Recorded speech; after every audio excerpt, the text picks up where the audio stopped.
Tetapi bahkan jika Feng Yan baru saja memulai, Qin Yichen tidak lagi dianggap sebagai pesaingnya sendiri. Alasannya adalah tanpa dia.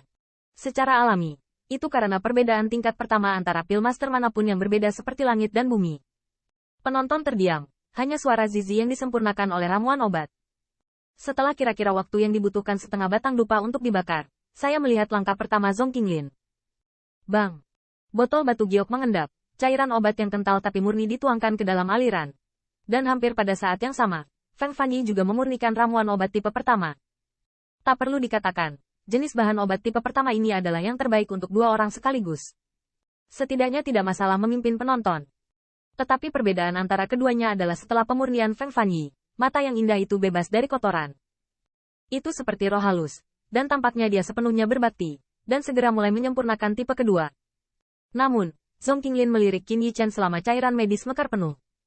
Pandangannya langsung, dan saya ingin melihat keuntungan dunia saya. Sejauh menyangkut matanya, mata Zhong Qinglin bersinar dengan bangga. Benar saja, di pertandingan kedua ini, kamu tidak lagi memenuhi syarat untukku dengan syarat yang sama. Meskipun pemurnian Qin Yichen juga akan segera berakhir, dia harus berada di depan Pillmaster lainnya, tetapi dia harus berada di belakangnya. Tetapi setelah beberapa napas, saya melihat cairan obat Qin Yichen mengepul, mengalir ke botol batu giok, dan cairan obat berwarna coklat itu kental dan murni. Feng Yan sedikit menyempitkan matanya, dan ingin teliti. Tetapi yang pertama bergerak terlalu cepat. Ditambah pemurnian sedemikian rupa, perbedaannya hanya sepersekian sen. Bahkan dengan penglihatannya, dia harus didiskriminasi dengan hati-hati.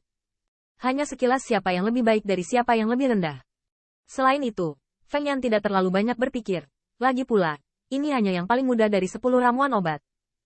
Bahkan menurut pendapatnya, jika dia menemukan 9 putaran buah ajaib dan kristal es, Qin Yichen akan dibuang oleh 2 orang jauh lebih banyak. Saat Qin Yichen memasang cairan obat, dia menatap mata Feng Fanyi, dan ketika matanya berkedip, dia punya ide. Ini sekitar 24 napas lebih cepat dari saya, waktu 2,5 menit, 24 menit, jaraknya tidak lagi kecil. Dan Qin Yichen baru saja memesan, tentu saja dia punya rencananya sendiri. Dia hanya ingin mengetahui berapa banyak yang dimiliki Feng Fanyi di alam.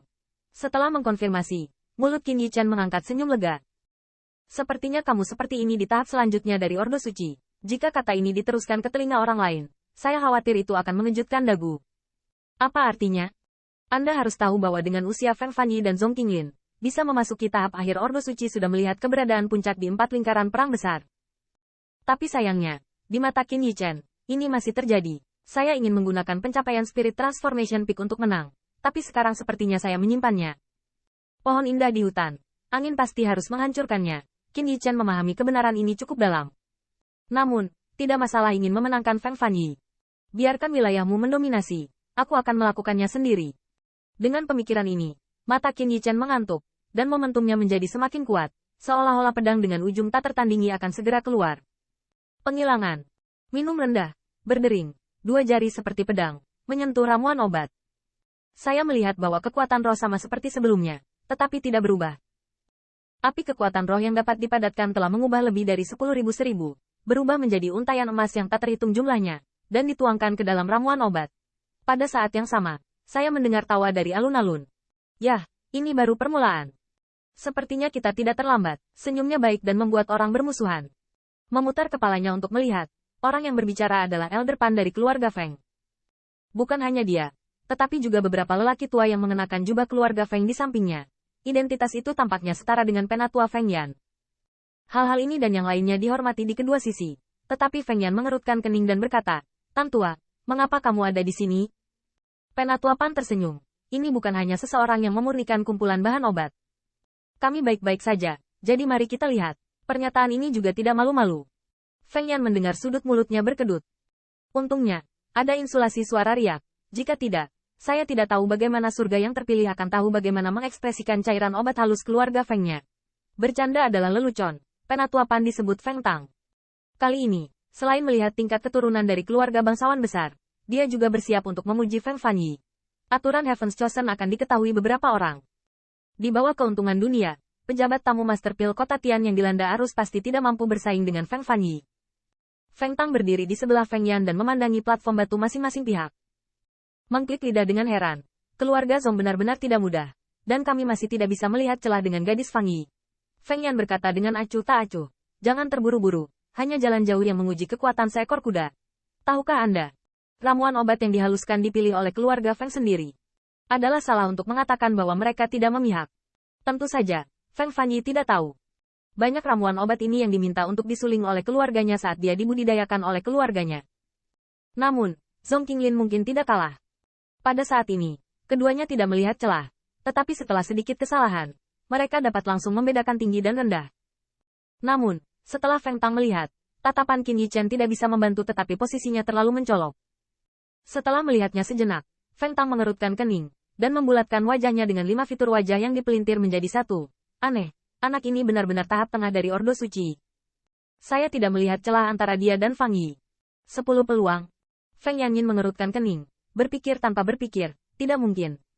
Bukannya dia meremehkan Qin Yichen, tetapi karena prestasinya, dapat dipastikan bahwa ramuan obat yang sama, tahap tengah suci setidaknya harus berada di belakang nafas yang terlambat. Apapun itu, tapi Feng Yan dan tetua masih memalingkan muka. Setelah beberapa saat membandingkan, mereka menemukan bahwa Feng Tang benar. Ini hampir 10 atau 4. Aneh, mungkinkah Fang Yi melakukan kesalahan? Ada riak. Untuk memastikan keadilan, penatua keluarga Feng tidak dapat campur tangan, dan beberapa orang merasa ngeri dan tidak dapat menahan diri untuk tidak memandang Feng Yan. Namun, Feng Yan menggelengkan kepalanya dan berkata, tidak mungkin, orang tua telah memperhatikan Fang Yi, dan saya yakin sejauh ini tidak ada kesalahan. Terlebih lagi, jika Fang Yi melakukan kesalahan, mungkinkah keluarga Zhong melakukan kesalahan? Hal-hal tidak bisa begitu pintar, belum lagi ini hanya disuling menjadi ramuan obat tipe kedua. Tapi setelah mendengar ini, ekspresi Feng Tang semakin bingung. Katakanlah, pernahkah Anda mendengar tentang asal-usul Master Pilkin ini baru-baru ini? Feng Yan melihat, tetapi dia mendengar Feng Tang berkata, saya bertanya kepada kantor pemerintah kota, ketika orang ini mendaftar, itu hanya tahap awal tahap suci. Dan sebelum pilihan surga, keluarga Yi dan keluarga Gongsun berselisih dengan orang ini atas buah Tianyan Xinghua. Dan akhirnya dibeli oleh orang ini. Feng Tang perlahan berkata, jadi saya yakin orang ini seharusnya berada di antara tahap tengah suci dalam beberapa hari terakhir.